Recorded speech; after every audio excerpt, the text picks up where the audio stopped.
Mbote Wandeko, Mbote Mbote, bonne année, bonne année, bonne année, bonne année, partout où vous vous trouvez à cet instant, partout où vous êtes, partout où vous nous captez maintenant. En tout cas, bonne journée et bon début de semaine. En tout cas, nde tomoni na photo, tolingi muketo analyser sortie médiatique ya Grace Temo o asalaki lobby na chaîne na ye YouTube.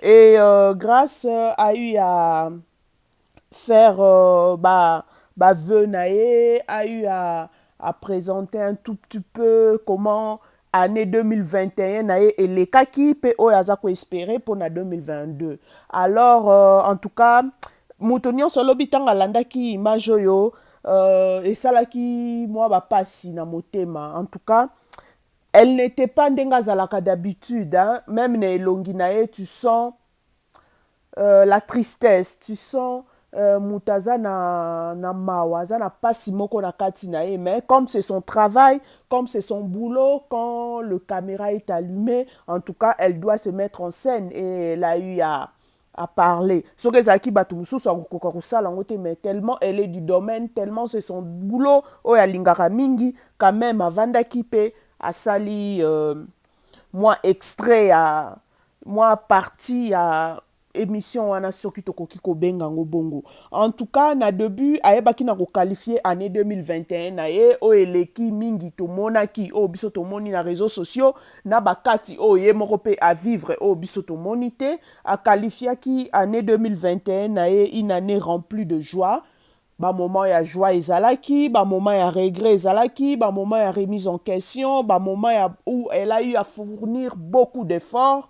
Et puis ezalaki pe une année vraiment particulière parce qu'il y a eu des humiliations, il y a eu de déceptions. En tout cas, elle a eu à combattre pendant toutes ces années, à combattre pour sauver certaines choses, à combattre pour sauver son image. En tout cas, Zaki Anemoko, facilité.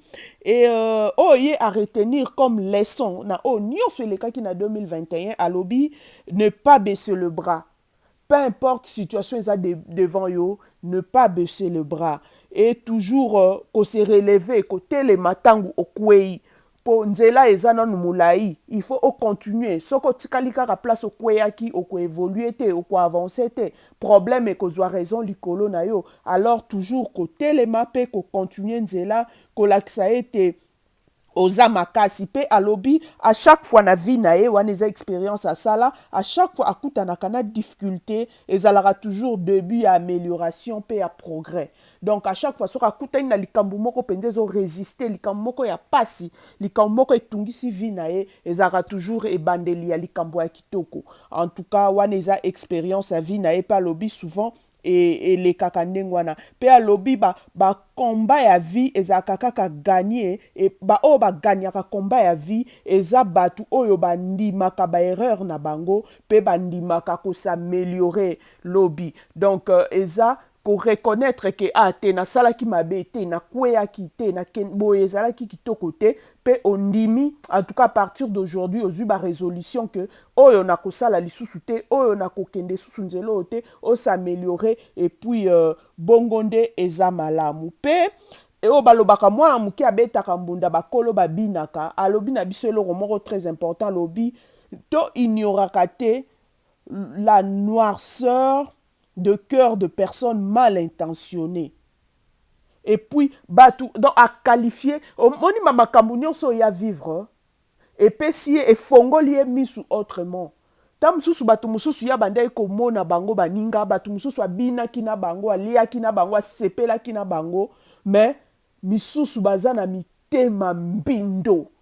Donc motema na ye ezalaka prêt ya kosala mabe motema na ye ezalaka prêt ya komona moninga kokweya kolela kozanga donc alobi to ignoraka likambo wana te surtout ya bapersone mal intentionné aye mpe na fete abini ameli asepeli na yo elongo ozokanisa mpenza ozopartage na yo esengo nzoka na motema kuna donc oyo baloba motema ya moto sanduku moto akoki kosonda yango eza kaka nzambe moto azana motema ya mwindu et puis alobi soko ozomona ba défaut to négligeaka te omona ba défaut moko epa mutu bozalaka na ye yo ozo banaliza ngo omona ngo kaka azalaka na ye bongo ye azalaka ne ka alobaka na ye ye afingaka na ye atongaka na ye kaka ye non grâce à lobi to banalizaka yango te soki omoni pembeni na yo mutu azalaka wana mosala na ye kotonga kokritike kofinga kotyola kosala bato mabe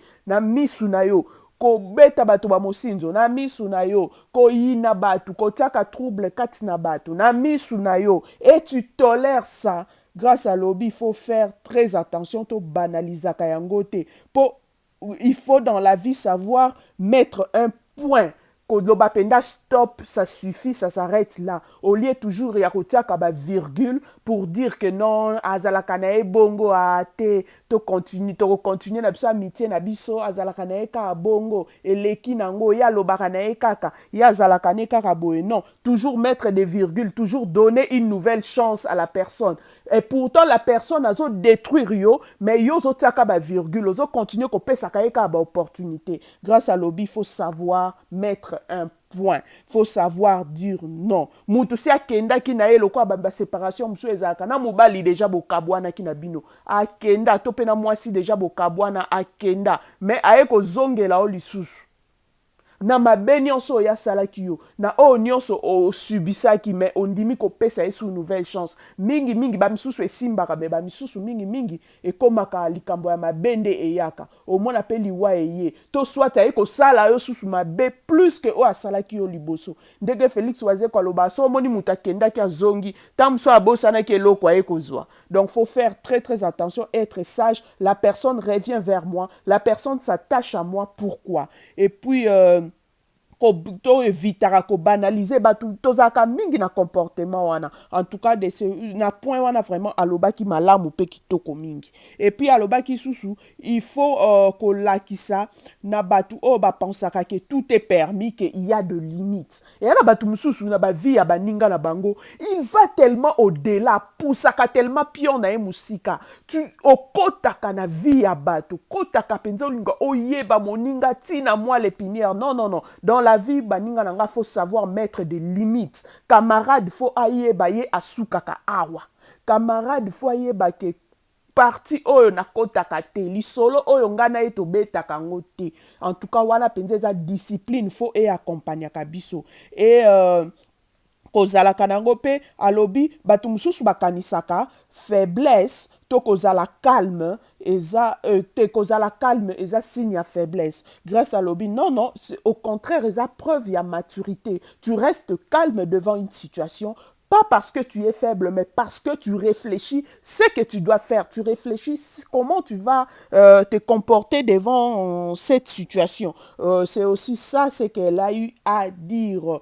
Et alobi lisusu n'est pas raconter de barbarie sans preuve. Wana penza alobeli Magali, en tout cas wana penza zali banga pa Magali, n'est pas raconter de barbarie sans preuve. Poto mona ki tango bakanga ki elle avait du mal ya ko prouver ba makambo alobaki. Donc wana c'est clair. Elle peut venir faire 1000 émissions, mais wana penza c'était comme ça, elle a eu du mal à prouver ba makambo alobaki. Et alobi lisusu certaines personnes vous prendront pour proie acquis et vous empêcheront d'atteindre votre destinée, vos rêves, sous prétexte que vous ne valez pas grande chose. Wana mingi, wana penda boakeli Brian, mibali toxique. Mobali aye na vie na yo po a bloquer alingi te o s'épanouir, alingi te o kende liboso, alingi te o travailler, alingi te o vivre ba rêve na yo. Wana penza Brian tu es visé. En plus pas seulement Brian mais ba mauvais ami pe na ba camarade mususu pe ba poussaka baninga te d'aller de l'avant,